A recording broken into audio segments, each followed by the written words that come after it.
जय माता दी दोस्तों, ज्योतिष आचार्य राखी का नमस्कार। अपनी इस नई इस वीडियो में मैं बताने जा रही हूँ कि माता का कौन सा स्वरूप हमारी जन्म पत्री में कौन से ग्रह का सूचक है और साथ ही साथ वो पत्री के किन भावों को रिप्रेजेंट करता है।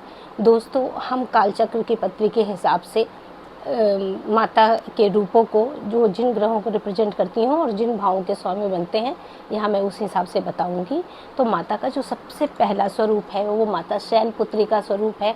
शैलपुत्री माता, जैसा हमें पता है कि पर्वत की पुत्री थी, शैल की पुत्री थी, और माता का जो स्वरूप है वो बिल्कुल अबोध बालक की तरह है। और माता, आपको पता ही है कि माता में जितनी भी माएँ हैं, जितनी भी देवियाँ हैं, उन सभी का स्वरूप निहित है। और एक माता की पूजा करने से लगभग समस्त ग्रह ही सुधर जाते हैं, क्योंकि माता के हर एक रूप में अलग अलग ग्रहों को सुधारने की क्षमता है, अलग अलग ग्रहों को मजबूत करने की क्षमता है।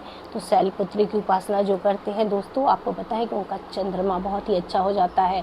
अगर आपकी पत्री में चंद्रमा कहीं से भी कमज़ोर है तो आप माता शैलपुत्री की उपासना करें। और शैलपुत्री हमारे जन्म पत्री में चतुर्थ घर, जो कि चंद्रमा का घर है, उसकी स्वामिनी है। और आपको पता है कि चतुर्थ घर से ही हमें सारी सुख, ज़मीन, वाहन और रियल एस्टेट संबंधी काम, सुख, माता, है ना, और विभिन्न प्रकार के सुखों की प्राप्ति होती है। तो अगर आपकी जन्म पत्री से शैलपुत्री की पूजा करने से चंद्रमा सुधर जाता है तो आपको इन सब तरह के सुखों की प्राप्ति होगी। और द्वितीय स्वरूप माता का ब्रह्मचारिणी का है, जैसा कि आपको पता है। और माता ब्रह्मचारिणी की पूजा करने से हमारा मंगल ग्रह मजबूत होता है दोस्तों। और आपको पता है कि कालपुरुष की पुत्री में मंगल पहले और 8वें भाव का स्वामी है। तो पहले घर से जो हमारा खुद का स्वरूप है, यानी कि जो हमारी अपनी पर्सनालिटी है, वो डेवलप होती है। हमें साहस का संचार होता है दोस्तों, हम आत्म बल से मजबूत होते हैं। और 8वें घर से हमारी आयु की वृद्धि होती है और मंगल से मिलने वाली वो सारी चीज़ें मजबूत हो जाती हैं। इसी तरह से तृतीय स्वरूप के रूप में माता चंद्रघंटा की पूजा हम करते हैं। और माता चंद्रघंटा की पूजा करने से हमारा शुक्र ग्रह अच्छा होता है दोस्तों। शुक्र कालपुरुष की पत्री में द्वितीय एवं 7th हाउस का सूचक है या उसका कारक है। तो हमारी पत्री का द्वितीय और 7th हाउस अच्छा हो जाता है। और आपको पता ही है कि शुक्र भी हमें समस्त सुख देता है। जितनी तरह की लग्जरी है वो सुख से प्राप्ति होती है। साथ ही दोस्तों, हमारे जीवन के लिए जो बहुत महत्वपूर्ण है कि हमारा कलत्र भाव, यानी जीवन साथी का भाव, तो अगर शुक्र अच्छा हो तो हमें जीवन साथी का सुख भी मिलता रहता है। तो हमें जीवन साथी, वाणी, व्यापार, इन सारी चीज़ों पे महारत हासिल होती है। ये सारी चीज़ें हमारे मन के अनुकूल चलती हैं मित्रों। और माता का चतुर्थ स्वरूप है कुष्मांडा देवी का, जिनकी पूजा करने से हमारे पत्री के सूर्य ग्रह अच्छे होते हैं। और कालपुरुष की पत्री में सूर्य हमारे पंचम घर के स्वामी हैं। तो सूर्य के करने से हमारे पुराने जो पाप हैं वो धुल जाते हैं। हमें जो हमारी शिक्षा दीक्षा है वो बेहतर होती है। हमारे प्रेम संबंध भी अच्छे चलते हैं, साथ हमारे संतान की भी उन्नति होती है दोस्तों।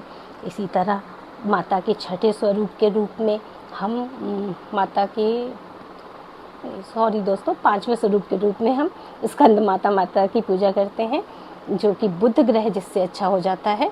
और बुध, जो हम जानते हैं कि पत्री में तृतीय और छठे घर का स्वामी है। और बुध के ग्रह के अच्छा होने से हमारा तृतीय और छठा भाव अच्छा हो जाता है। साथ ही बुध से मिलने वाली बाकी चीज़ें, जैसे हमारी वाणी में स्पष्टता, हमारी स्किन जो कि स्मूथ हो जाती है और ग्लोइंग होती है, और हमारी बुद्धि प्रखर रहती है, इन चीज़ों में भी बढ़ोतरी होती है। और छठे स्वरूप के रूप में हम माता कात्यायनी की पूजा करते हैं। इनकी पूजा करने से हमारा गुरु ग्रह अच्छा होता है। हम जानते हैं कि गुरु ग्रह अच्छे होने से हम दोस्तों, एक होता है बुद्धि और एक होता है ज्ञान। तो हमारा ज्ञान में वृद्धि होती है। और साथ ही हम गुरु बनते हैं। गुरु यानी कि बृहद, यानी कि गंभीर। समाज में हमारी प्रतिष्ठा बढ़ती है। और साथ ही गुरु से मिलने वाली शिक्षा, धन, इन सब की भी प्राप्ति होती है। इसके साथ ही माता के 7वें स्वरूप कालरात्रि की पूजा करने से हमारा शनि ग्रह अच्छा होता है। और शनि ग्रह 10वें और 11वें भाव का मालिक है कालपुरुष की पत्री में। तो 10वें और 11वें भाव के मालिक होने से हमारा काम और हमारी आय, इन दोनों ही चीज़ों में बढ़ोतरी होती है अगर हम कालरात्रि की उपासना करते हैं। अष्टम स्वरूप के रूप में माता महागौरी की पूजा करते हैं। और महागौरी की पूजा अच्छी तरह से करने से दोस्तों हमारा राहु ग्रह अच्छा होता है। और जैसा कि आप लोगों को बहुत सारे लोगों को मालूम होगा और शायद आपको ना मालूम हो तो मैं बता दूं कि राहु एकमात्र देवता जिनसे बहुत ही ज़्यादा डरते हैं वो है माता दुर्गा। और दुर्गा की उपासना करने से राहु जरूर ही अच्छे हो जाते हैं। और दोस्तों अब आप ये बताएंगे कि वो कौन से घर को रिप्रेजेंट करते हैं, तो ये सभी को पता है कि शनिवत कुजवत केतु और शनिवत राहु। तो केतु जो है वो मंगल की तरह बिहेव करते हैं और राहु जो है वो शनि की तरह बिहेव करते हैं। तो जो शनि का भाव है वही हम फिलहाल काल पुरुष की पत्री के हिसाब से केतु का मानेंगे। और इसी तरह हम 9वें स्वरूप के रूप में सिद्धिदात्री की पूजा करेंगे, जिससे कि हमारा केतु ग्रह अच्छा हो जाता है।